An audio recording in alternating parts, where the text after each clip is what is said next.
Hola, ¿qué tal? Vamos con la reseña de los últimos dos tomos publicados de Spriggan, no de la serie, faltan dos más todavía. En principio, si no recuerdo mal, las series son de 8 tomos, la serie es de 8 tomos. No sé si por aquí en algún sitio aparece, pero bueno, quiero recordar que es así. Bueno, pues se me han juntado dos tomos y me los he leído del tirón, aunque sí reconozco que me ha costado un poquito más que hasta ahora. Hasta ahora la serie me estaba resultando muy fresca, muy entretenida, muy rápida. Pero he notado en estos últimos dos tomos que se ralentizaba un poco la historia. Los voy a comentar un poco uno por uno para hacer alguna conclusión. El primer tomo, el quinto, vamos a ver la separación por capítulos. El primer capítulo termina el arco anterior, este plan final. En el tomo número 4 se incluían dos partes y aquí la tercera. Es una historia puramente de acción, con un tema sobre inteligencia artificial, algo quizá que era muy novedoso en los años 90 cuando se publicó. Ahora es algo más repetitivo, pero bueno, no está nada mal la historia. Luego un capítulo que es una historia única, El Reino Olvidado, que coincide con, pues creo que es el último o penúltimo episodio de la serie de animación en Netflix. Creo que comentaba en el anterior que, bueno, pues para ver la serie, si queréis leerlo antes, hay que leer hasta el 5 y ya están incluidos todos los capítulos de la serie en estos. También al ver los capítulos de la serie, pues puedes ver que no siguen el orden de publicación, se saltan algunas partes, quizá eligen los capítulos más adaptables. Después un capítulo de dos partes, el Santo Grial, y otro de tres, el Advenimiento. Como decía, es quizá un poco más... se hace un poco más pesada la lectura. No hay especiales revelaciones como en los anteriores, en los que se podía narrar el origen de algún personaje o de otro. Aquí son historias más inconexas. Sí que hay un personaje, el de la mercenaria cazadora de tesoros. A ver, ahora mismo no recuerdo el nombre, pero aparece en esta historia, por ejemplo, del Reino Prohibido. Es esta, esta chica, pues esta aparece, se acaba convirtiendo en un personaje recurrente. Aparece en casi todas las historias, tanto de este quinto tomo como del sexto. Mm, y bueno, pues realmente es un personaje que funciona bien, como una especie de antihéroe. No es enemigo, pero sí que, aunque acaba colaborando con él, pero pone en algunos apuros al protagonista. Es un personaje que funciona muy bien y complementa al protagonista. Pero, como digo, las historias, al menos por ejemplo esta de la isla, muy autocontenida, no aporta elementos extra más que pues, la propia mitología nueva de cada historia puntual. Quizá el haber partido la primera historia, el plan final, no ha sido una buena idea porque es un tanto anticlimático este desenlace, que es básicamente un final de acción sin más. Y la del Reino Olvidado me parece una historia un poquito más floja. Y eso hace que el arranque del tomo sea quizá algo flojo. Pero luego, la historia siguiente, esta historia del Santo Grial, me ha parecido muy buena. Una historia, obviamente, con el Santo Grial como en Indiana Jones, como la tercera película de Indiana Jones, y con los nazis como antagonistas, igual que en esa película. Y bueno, quizá no hace mucho spoiler, pero obviamente la figura de Hitler que reaparece en la historia. Digo que no va a ser mucho spoiler porque la gracia no está tanto en que aparezca el personaje de Hitler como en la forma en que aparece. Le dan un tratamiento muy curioso al personaje y me parece la mejor historia del libro y una muy buena historia. De nuevo con este personaje, creo que se llamaba Yoshino, pero no estoy seguro y no tengo ganas de buscarlo. Pero bueno, ese personaje como personaje secundario bastante interesante. Luego esta tercera historia, el advenimiento, vuelve un poco a la, al ritmo habitual, es más larga, recuerda muy remotamente a un argumento como el del Ministerio del Tiempo. Eh, Hay algo parecido a viajes en el tiempo y demás, pero bueno, es lo mismo, es una historia muy autocontenida en el tomo. Hay quizá menos de mitología y más de... ¿cómo llamarlo? investigación, magia y demás. Me quedo con la historia del Santo Grial, que me ha parecido realmente buena. Y las otras, como digo, no es que sean malas, pero sí que se vuelve el tema un tanto repetitivo. O no, sí, el dibujo es más que correcto, la acción es entretenida. Es decir, no es mal tomo. También puede que sea, pues, el momento de lectura o el cansancio del lector lo que afecte. Sí que recomiendo sin duda leer el cuarto tomo y el quinto seguidos, para que no se te corte en el ritmo de lectura ese plan final. Y creo que puede mejorar mucho y enganchar mejor para la historia siguiente. Entonces, como digo, el cuarto tomo y el quinto, recomendación es leerlos seguidos. Y luego este sexto tomo, sí que no hay ninguna historia que acabe cortada. Quizá me mejora un poco respecto al quinto, por eso creo que pudo ser un momento de pesadez del lector, no de la historia. Aquí tenemos cuatro historias, dos más largas, Inmortalidad de Contrabando, Viaje de fin de curso, y dos de un solo capítulo, El planeta de los espíritus y La leyenda de los hombres bestia 2. Una especie de continuación o ampliación de la primera parte en la que se contaba la historia de Jean-Jacques Monde, el Spriggan hombre lobo. Aquí, la primera historia, Inmortalidad de Contrabando, me ha parecido buena. Mete un tema como de espionaje, un personaje, un luchador nuevo muy fuerte. Otro Spriggan, una especie de Spriggan renegado que vive como curandero en la zona de la India.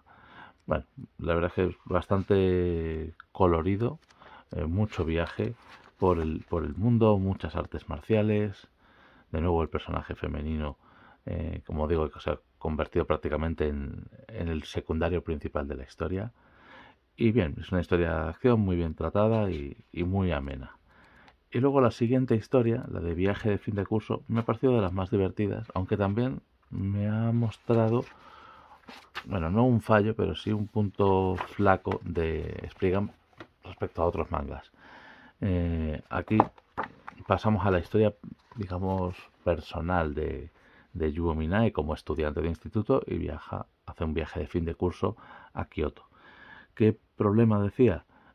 Una ciudad como Kioto, una ciudad tan monumental y tan reconocible, y después de haberlo leído y ahora revisándolo, creo que no hay ni una sola imagen del Kioto ciudad que puedas reconocer, ningún elemento arquitectónico. Es más, en varios momentos en los que se trasladan a algún sitio famoso, como aquí, que puedes ver de lejos la pagoda, creo que es el templo Noji, si no recuerdo mal, por cómo está situado, porque otra pagoda hay en otro templo, pero no pueden llegar los autobuses, entonces creo que eso es el templo Noji, pero sin embargo en otras páginas directamente lo que usan son fondos en blanco,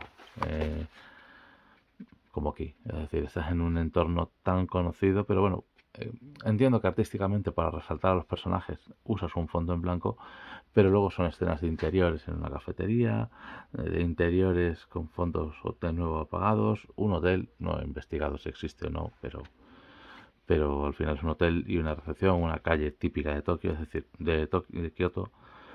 Se podría haber aprovechado mucho más un entorno tan rico como el de Kioto para haber dibujado algo.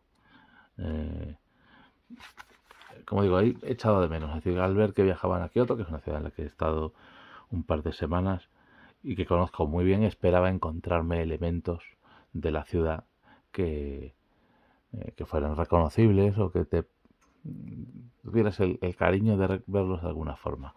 Como digo, es una ciudad totalmente repleta de edificios, de lugares, de bosques, que me parece que sean entornos estupendos. Por poner un ejemplo, quizá esta imagen, en vez de en un bosque genérico, puede ser en el bosque de bambú. Por eso creo que en la parte de documentación visual tampoco se ha complicado mucho el autor, pasa a la historia. Es el único punto débil, porque la historia es muy entretenida, es divertida, pero puede ser en Kioto como puede ser en cualquier otra ciudad. Entonces creo que hay un punto de documentación que se nota flojo respecto a otras obras, respecto al resto de la obra, en cuanto a la narración de acción y demás. Una historia corta, El planeta de los espíritus. Bueno, la he visto un poquito carente de interés, parecida a la del reino prohibido, creo que era, del tomo anterior. Bueno, pues una historia más. hay un elemento, se presenta un personaje que parece que pudiera ser de mucho más importancia de lo que acaba siendo. Y la leyenda de los hombres bestia 2, pues retoma el tema de los hombres lobo. De nuevo igual, mientras que la primera vez contaban mucho sobre historia, pasado, aquí básicamente lo que aparecen son hombres lobo. Y ya está, no hay más. Son dos historias que acaba el tomo de una forma un poquito anticlimática. La verdad es que los dos primeros arcos me parecen muy buenos, pero esas dos historias quizás las habría puesto una al principio y una al final, por separarlas un poco, porque bueno, no aportan demasiado. Aunque también es cierto que ya en estas historias empiezas a ver, no correlación, no que lo que pase dependa del anterior, pero sí que se menciona, a lo mejor al principio de una historia, lo ocurrido al final del anterior. O sea, a lo mejor empieza esta historia del bosque de los espíritus comentando que viene de un viaje de fin de curso. Entonces, no hay otra forma que colocarla donde está colocada.